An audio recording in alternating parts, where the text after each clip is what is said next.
Hi again. We're in John Wesley Bready, This Freedom Whence, page 62, in the chapter Politics, Penal Code, and Prisons.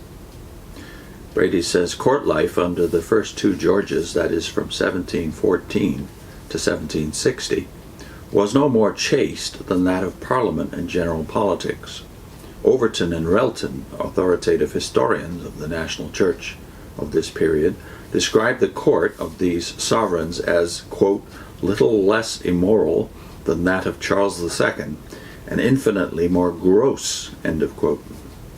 Adam Smith's theory of moral sentiments in 1759 bristles with scathing references to the jealousy, pettiness, artificiality, and indecency which long had pervaded court society. Are you in earnest resolved, asked Smith, never to barter your liberty for the lordly servitude of a court, but to live free, fearless, and independent, end of quote. If so, he advises one never to enter the place whence so few return unspoiled. He claims, too, that society is dishonored and degraded by the vices and follies of the titled and the elite, and that the great never look upon their inferiors as their fellow creatures. It is possible, however, to portray the ruling castes of the 18th century in England in aspects too harsh and bleak. The well-known panegyrics of Voltaire and Montesquieu are a constant reminder of the enthusiasm which brilliant Frenchmen could generate for the English Constitution and for the English political system.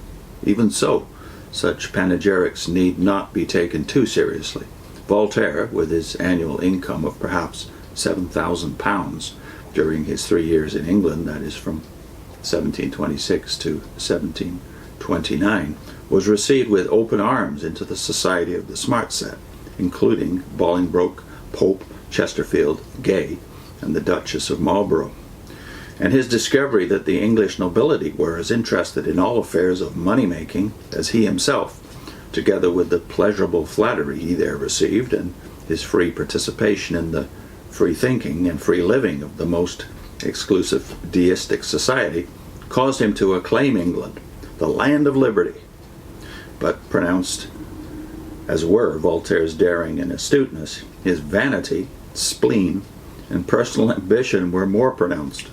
And among the English oligarchy, they were well fed. Of the masses of Englishmen, there's no evidence that Voltaire knew anything, or indeed that he cared to know. Montesquieu, who spent the years 1729 to 1731 in England, was received by the same circles as had feted Voltaire, but he never really understood the working of the happy English Constitution, which in his de l'esprit de loi, which I think, if I remember my French, is out of the spirit of the law, he so loudly extolled. Voltaire and Montesquieu were spokesmen of those social classes, largely commercial, which already were wielding political power in England, but as yet only lusted for it in France. They therefore saw England through rose-colored spectacles. The eulogies, too, of our glorious and inimitable Constitution by Blackstone and Burke require much toning down. Ere the advent of Blackstone's fame, the public life of England was admittedly much improved, while in the days of Burke, or Burke's triumph, that improvement was yet more pronounced.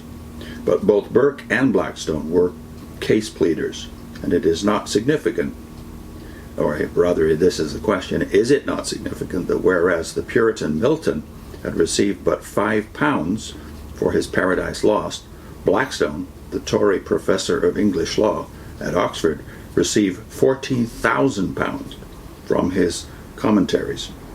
Blackstone's laudation of English liberty, which he himself denied to the Negro slaves in England, was to the ruling oligarchy a highly appetizing, if expensive, diet. Burke's deification of the English Constitution represented, of course, the patriotic reactions of the law-abiding Briton to the atrocities of the French Revolution, which for a generation were to impede all English reform. But when Burke's patriotism overflowed into economics, and he formulated the neat but nasty slogan, quote, "The laws of commerce are the laws of nature, and therefore the laws of God," unquote, he not only showed himself a slave to the philosophy of his age, but invited the venom of Marx, who later retorted, quote, "No wonder then that, true to the laws of God and nature, Burke has always sold himself in the best market," unquote. On the accession of George III, that is 1761, court life was sternly purged. For whatever the failings of this enigmatic sovereign, the moral standards of his home and court were unimpeachable. This fact largely explains both the admiration of moralists like Wesley and the fury of free-living aristocrats like Fox, who resented the introduction of a puritanical court. Then, too, the Constitution, as interpreted after the Revolution settlement of 1689, despite its many perversions, at least guaranteed to Parliament the right of criticism and debate, so that, as Walpole found in the case of his excise bill, even a supreme oligarchy could not completely defy public opinion. Moreover, the ruling class of England, different from the lordling satellites who surrounded the French court, were firmly attached to the countryside, and thus knew something of the nation's life, while also by tradition and experience they were possessed of political capacity in no mean degree. But all this admitted, the political and economic corruption of most of the century is undeniable, and the more exhaustively it is probed, the more irresistibly does it point to a spiritual collapse.